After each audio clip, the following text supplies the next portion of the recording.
ETF passive investment होते हैं जो सिंपली रेप्लिकेट करते हैं इंडेक्स के परफॉर्मेंस। एक सेक्टर ईटीएफ वो स्पेसिफिक ईटीएफ होता है जो एक्सक्लूसिवली फोकस करता है एक स्पेसिफिक इंडस्ट्री या सेक्टर को। एक ईटीएफ की टाइटल आपको ये आइडेंटिफाई करती है कि वो कौन सा सेक्टर ट्रैक एंड रिप्रेजेंट कर रही है। जैसे bank ETF focus and track करता है निफ्टी बैंक इंडेक्स को, जिसके थ्रू हम बैंकिंग और फाइनेंशियल सर्विसेज सेक्टर के सभी लिस्टेड स्टॉक्स में इन्वेस्ट कर सकते हैं। सेक्टोरल ईटीएफ जहां सबसे ज्यादा रिवॉर्डिंग होते हैं वहीं रिस्की इंस्ट्रूमेंट है, क्योंकि ये सेक्टर सिक्लिकल होते हैं। तो अगर आपने गलत सेक्टर चूज कर लिया तो आपके रिटर्न्स प्रोडक्टिव नहीं होंगे। इसलिए मैं आपको वो एवरग्रीन डिमांडिंग सेक्टर्स बताऊंगा जिन्होंने भर भर के रिटर्न्स दिया है और आप बिना किसी स्ट्रेस के इनमें लॉन्ग टर्म इन्वेस्टिंग कर सकते हैं। इस वीडियो को मैंने दो सेक्शंस में डिवाइड किया है। पार्ट 1 में सेक्टोरल ईटीएफ का स्ट्रक्चर और जिक्स फ्रेमवर्क के बारे में बताऊंगा, साथ ही इनके एडवांटेजेस, रिस्क और किनको सेक्टोरल ईटीएफ में इन्वेस्ट करना चाहिए वो बताऊंगा। पार्ट 2 में रिवील करेंगे वो top 3 sectoral ETF with their specific details, और लास्ट में इन टॉप 3 ईटीएफ के जिस्ट का एक फाइनल टेकअवे दूंगा। वीडियो बहुत इंटरेस्टिंग होने वाली है, so let's get started. Part 1, what are sector ETFs? Sector ETFs एक स्पेसिफिक इंडस्ट्री या सेक्टर के बास्केट ऑफ रिप्रेजेंटेटिव स्टॉक्स को ट्रैक करता है। सेक्टर ईटीएफ्स किसी ब्रॉड मार्केट इंडेक्स जैसे निफ्टी 50 या सेंसेक्स 30 जैसे इंडेक्स को ट्रैक नहीं करते हैं। आप इंडिया में लिस्टेड सभी सेक्टोरल इंडाइसेस का चार्ट देख सकते हैं, जिनकी टोटल संख्या 19 है, और हर एक सेक्टोरल इंडेक्स में रेलेवेंट रिप्रेजेंटेशन होने वाली वो सभी कंपनीज होती हैं। तो सेक्टर ईटीएफ उन इन्वेस्टर्स का फेवरेट है जो सेक्टर स्पेसिफिक टारगेटेड एक्सपोजर देख रहे हैं और अपने इन्वेस्टमेंट्स को diversified yet sector specific approach को फॉलो करते हैं। की features of sector ETF. First, targeted exposure. Sector ETF उन सीजन इन्वेस्टर्स को अलाउ करता है जो कॉन्सेंट्रेटेड इंडस्ट्री स्पेसिफिक ग्रोथ को फोरसी करके इनमें इन्वेस्टमेंट्स करना चाहते हैं। Second, diversification. एक स्पेसिफिक सेक्टर को फोकस करने के बावजूद sector ETF with in that industry एक अच्छा डाइवर्सिफिकेशन देते हैं। Third, liquidity. Sector ETF highly liquid होते हैं जिनमें आप सीमलेसली ट्रेडिंग कर सकते हैं during market hours. Fourth, cost effectiveness. Mutual fund के मुकाबले सेक्टर ईटीएफ का एक्सपेंस रेशियो बहुत कम होता है, तो ये कॉस्ट इफेक्टिव ऑप्शन है। How sector ETF work? India में सेक्टर ईटीएफ फंक्शन करते हैं दूसरे ईटीएफ की तरह ही, लेकिन ये कॉन्सेंट्रेट करते हैं स्पेसिफिक इंडस्ट्रीज या सेक्टर्स में with in Indian market. For example, एक ऐसा सेक्टर ईटीएफ जो फोकस करता है टेक्नोलॉजी में, वो निफ्टी आईटी इंडेक्स को ट्रैक करेगा, और इस आईटी ईटीएफ के थ्रू हम सभी लीडिंग आईटी कंपनीज जैसे इंफोसिस, टीसीएस, विप्रो एक्सेट्रा में इन्वेस्ट कर सकते हैं। ये ईटीएफ अपने बेंचमार्क इंडेक्स की परफॉर्मेंस को मिरर करते हैं, जिससे इन्वेस्टर्स को एक टारगेटेड एक्सपोजर का मौका मिलता है उस सेक्टर की ग्रोथ का। सेक्टर ईटीएफ में इन्वेस्ट करके इन्वेस्टर्स को एक्सेस मिलता है डाइवर्सिफाइड पोर्टफोलियो का उसी सेक्टर के डिफरेंट कंपनीज में। सेक्टर ईटीएफ में इन्वेस्टिंग से जहां इंडस्ट्री स्पेसिफिक ट्रेंड्स में कैपिटलाइज कर सकते हैं, वहीं इंडिविजुअल स्टॉक्स में इन्वेस्टमेंट करने का भी रिस्क मिटिगेट हो जाता है। जिक्स sectors, the global industry classification standard यानी जिक्स कैटेगराइज करता है बिजनेसेस को 11 प्राइमरी सेक्टर्स में, जो आगे डिवाइड होते हैं 24 इंडस्ट्री ग्रुप्स में, 68 इंडस्ट्रीज में और 157 सब इंडस्ट्रीज में। ये जिक्स स्ट्रक्चर अलाउ करता है इन्वेस्टर्स को अपने प्रिफर्ड सेक्टर के अलाइंड ईटीएफ को चूज करने के लिए। सेक्टर ब्रेकडाउन करने के लिए 11 ब्रॉड जिक्स सेक्टर्स हैं: energy, materials, industrials, information technology, health care, consumer discretionary, consumer staples, financials, communication services, utilities और real estate. Which sectors are cyclical? Sector ETF में इन्वेस्ट करने से पहले आप उन सेक्टर्स को पहचान लीजिए जो सिक्लिकल होते हैं। इनको सिक्लिकल इसलिए कहते हैं क्योंकि ये देश की इकोनॉमी या मैक्रो इकोनॉमिक या सिस्टमिक चेंजेस के हिसाब से चेंज होते हैं। एक रोलर कोस्टर की तरह इन सिक्लिकल सेक्टर्स का राइज एंड फॉल होता है इनकी इकोनॉमिक या बिजनेस साइकिल के अकॉर्डिंग। सिक्लिकल सेक्टर्स हैं energy, materials, industrials, consumer discretionary, financials और information technology. Who should invest in sector ETFs? First is long term investors. ये उन लोगों के लिए आइडियल हो सकता है जो एक लॉन्ग टर्म इन्वेस्टमेंट होराइजन को टारगेट कर रहे हैं। Second, risk tolerant investors. चूंकि सेक्टर ETFs में हाई वॉलिडिटी देखने को मिलती है, इसलिए इसमें इन्वेस्टमेंट सिर्फ हाई रिस्क टॉलरेंस इंडिविजुअल्स के लिए होती है। Third, passive investment seekers. वो इन्वेस्टर्स जो पैसिव फंड मैनेजमेंट प्रेफर करते हैं और एक्टिवली मैनेज फंड्स के हायर कॉस्ट को नहीं बियर करना चाहते हैं, तो सेक्टर ETFs में इन्वेस्ट करिए, क्योंकि इनका एक्सपेंस रेशियो बहुत कम होता है। Fourth, sector specific investors. ऐसे इन्वेस्टर्स जिन्हें स्पेसिफिक सेक्टर्स की परफॉर्मेंस की अच्छी अंडरस्टैंडिंग हो, वो सेक्टर ETFs में इन्वेस्ट करके उसका अच्छा लाभ उठा सकते हैं। For example, banking focus investors opt कर सकते हैं ऐसे ETFs जो निफ्टी बैंक इंडेक्स को ट्रैक करते हैं। Fifth, diversification seekers. Sector ETFs single industry को फोकस करते हैं, लेकिन इसके बावजूद वो उसी सेक्टर में एक डाइवर्सिफाइड एक्सपोजर देते हैं, तो ये डाइवर्सिफिकेशन सीकर इन्वेस्टर्स के लिए सही इन्वेस्टमेंट अपॉर्चुनिटी है। Sixth, cautious exposure. किसी एक सेक्टर स्पेसिफिक ETF का कंट्रीब्यूशन आपके पोर्टफोलियो का 10% से ज्यादा नहीं होना चाहिए। ऐसा करने से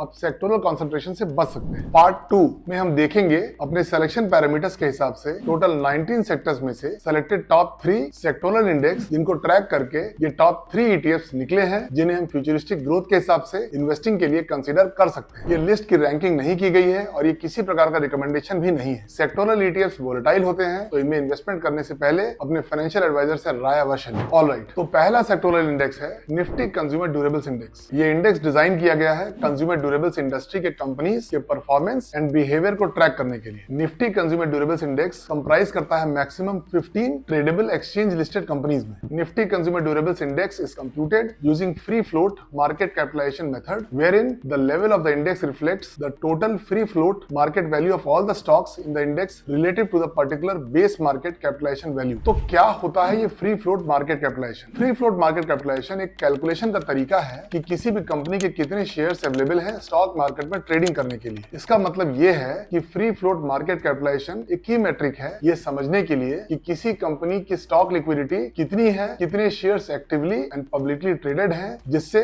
उस कंपनी के मार्केट वैल्यू की क्लियर पिक्चर मिलती है। इस पैरामीटर को हम यूज करते हैं किसी भी इंडेक्स में लिस्टेड कंपनीज के वेटेज को एक्सेस करने के लिए। इस चार्ट में निफ्टी कंज्यूमर ड्यूरेबल्स इंडेक्स के पोर्टफोलियो कैरेक्टरिस्टिक्स को देखिए। इसके नंबर ऑफ कॉन्स्टिट्यूएंट्स 15 है, इसका लॉन्च डेट है 15 जनवरी 2020 और इंडेक्स की रीबैलेंसिंग होती है सेमी एनुअली, जो होती है हर साल जनवरी और जुलाई में। इंडेक्स के टोटल रिटर्न्स को देखें तो पिछले एक साल में 19.93%, 5 साल में 18.32% और सिंस इंसेप्शन है 20.95% का शानदार टोटल रिटर्न्स। इसके स्टैटिस्टिक्स पैरामीटर्स को देखें तो स्टैंडर्ड डिविएशन 5 साल में 19.89, सिंस इंसेप्शन है 23.95। बीटा कंपेयर टू निफ्टी 50 5 साल में 0.79%, सिंस इंसेप्शन है 0.80। इसके फंडामेंटल्स में पी रेशियो है 75.27, पीबी रेशियो है 11.92, यानी पी और पीबी रेशियो दोनों ही हाई है और डिविडेंड यील्ड है 0.41। टॉप कंस्टिट्यूएंट्स बाय वेटेज में टॉप 3 कंपनीज हैं, टाइटन, डिक्सन टेक्नोलॉजीज, हेवेल्स इंडिया। इसके अलावा वोल्टास, ब्लू स्टार, क्रॉम्पटन ग्रीव्स, कल्याण ज्वेलर्स, अंबर एंटरप्राइजेस, बाटा इंडिया और कजारिया सिरेमिक्स भी शामिल है। तो इस इंडेक्स को मिरर करने वाला हमारा पहला ईटीएफ है Nippon India ETF Nifty India consumption. अगर आप एनएसई में लिस्टेड सभी 4 Nifty India consumption index ETF को देखें, 1,60,000 का हाईएस्ट वॉल्यूम कंज्यूम बीज ईटीएफ में है, तो इसलिए इस कैटेगरी का यही ईटीएफ हमारा पिक है। कंज्यूम बीज सिंबल का पूरा नाम है Nippon India ETF Nifty India consumption. Portfolio composition chart को देखें तो नंबर ऑफ स्टॉक्स है 30, जो इसके कैटेगरी एवरेज 51.43 से काफी कम है। इसकी लार्ज कैप होल्डिंग्स में 65% और मिड कैप में 19%। ये ईटीएफ लॉन्च हुआ था 10 अप्रैल 2014 को। फंड साइज है 149 करोड़। इसके फंड मैनेजर है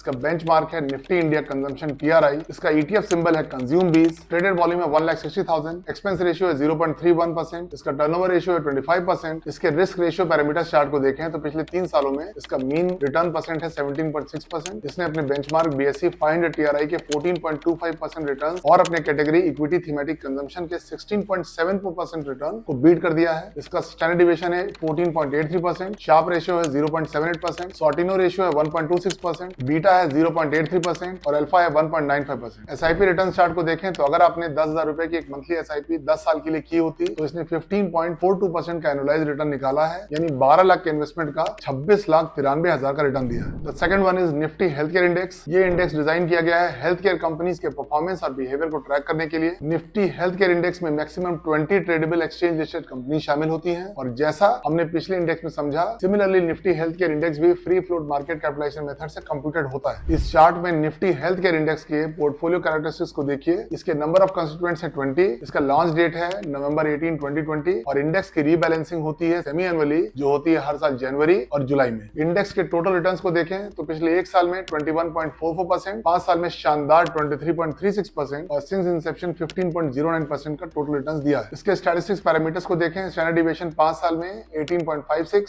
सिंस इंसेप्शन है 18.64। बीटा कंपेयर टू निफ्टी 50 5 साल में 0.55%, सिंस इंसेप्शन है 0.57। इसके फंडामेंटल्स में पी रेशियो है 38.35, पीबी रेशियो है 5.85 और डिविडेंड यील्ड है 0.57। तो इस इंडेक्स को मिरर करने वाला हमारा दूसरा ईटीएफ है ICICI prudential Nifty health care ETF. अगर आप एनएसई में लिस्टेड सभी 3 Nifty India health care index ETF को देखें तो 1,70,000 का highest volume health I ETF या हेल्दी ईटीएफ इसको पढ़ सकते हैं उसमें है और इसलिए इस कैटेगरी में यही ईटीएफ हमारा पिक है। हेल्दी ईटीएफ सिंबल का पूरा नाम है ICICI prudential Nifty health care ETF. Portfolio composition chart को देखें तो नंबर ऑफ स्टॉक्स है 20, जो इसके कैटेगरी एवरेज 51.5 से काफी कम है। इसकी लार्ज कैप होल्डिंग्स में 49.3%, मिड कैप में 25.16%, स्मॉल कैप में 2.18% और अदर्स हैं 23.31%। टॉप सेक्टर्स है फार्मास्यूटिकल एंड बायोटेक्नोलॉजी का AUM 101 करोड़ यानी 79.5% का एलोकेशन और हेल्थ केयर सर्विसेज का AUM है 26% यानी 20.56% का एलोकेशन है। जैसे अभी हमने देखा, इसका ETF सिंबल है हेल्दी ETF। फंड साइज है 125 करोड़। ये ETF लॉन्च हुआ था 18 मई 2021 को। इसके फंड मैनेजर है मिस्टर निशित पटेल। इसका बेंचमार्क है निफ्टी हेल्थ केयर TRI।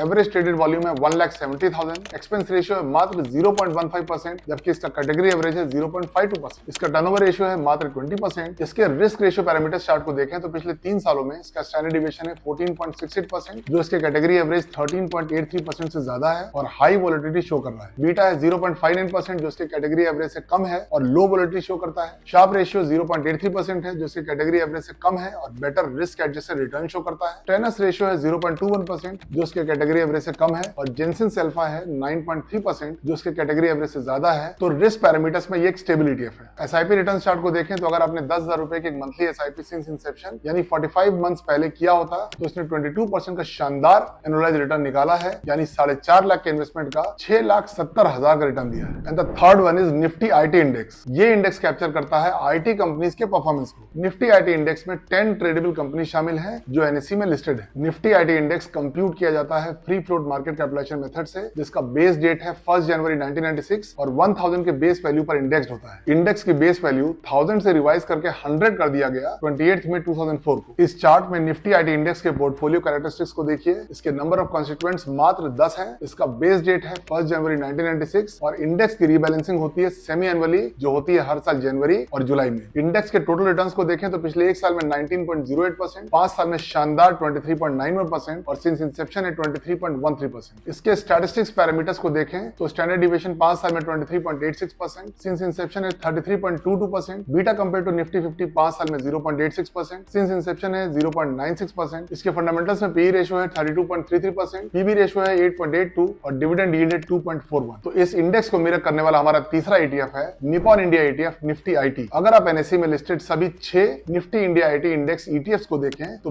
20,44,000 का हाईएस्ट वॉल्यूम आईटी बीज ETF में है और इसलिए इस कैटेगरी में यही ETF हमारा पिक है। आईटी बीज सिंबल का पूरा नाम है Nippon India ETF Nifty IT. Portfolio composition chart को देखें तो नंबर ऑफ स्टॉक्स हैं 10, जो इसके कैटेगरी एवरेज 51.5 से काफी कम है। इसकी लार्ज कैप होल्डिंग है 79%, मिड कैप में 9.32%, स्मॉल कैप में 5% और अदर्स में है 5.8%। आईटीबीज के टॉप 7 स्टॉक्स अपने रिस्पेक्टिव एलोकेशन के साथ हैं। Infosys 28%, TCS 23%, HCL technologies 11%, tech Mahindra 9.78%, Wipro 7.7%, persistent 6% और कोफोर्ज 5.8%। इसका ETF सिंबल है आईटीबीज। फंड साइज है 2307 करोड़। ये ETF लॉन्च हुआ था 26 जून 2020 को। इसके फंड मैनेजर है मिस्टर हिमांशु मंगे। इसका बेंचमार्क है Nifty IT TRI। Average traded volume है 20,50,000। एक्सपेंस रेशियो है मात्र 0.22%, जबकि इसका कैटेगरी एवरेज है 0.52%। इसका टर्नओवर रेशियो है 63%। इसके रिस्क रेशियो पैरामीटर्स चार्ट को देखें तो पिछले 3 सालों में इसका स्टैंडर्ड डिविएशन है 20.67%, जो इसके कैटेगरी एवरेज 13.83 से ज्यादा है, जो हाई वोलेटिलिटी शो करता है। बीटा है 1%, जो इसके कैटेगरी एवरेज से ज्यादा है। शार्प रेशियो है 0.2%, जो इसके कैटेगरी एवरेज से कम है। टेनस रेशियो है 0.04%, जो इसके कैटेगरी एवरेज से बहुत कम है और बेटर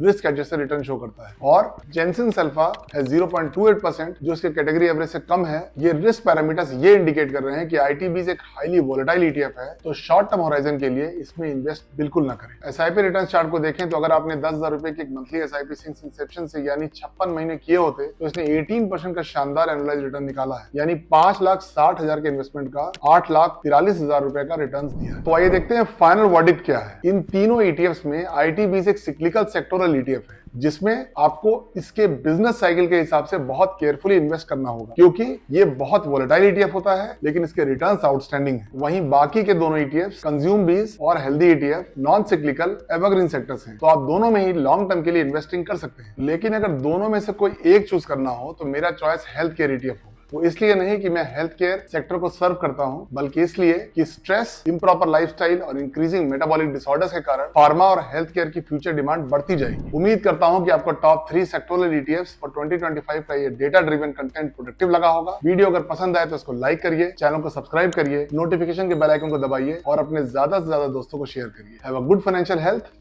नमस्कार।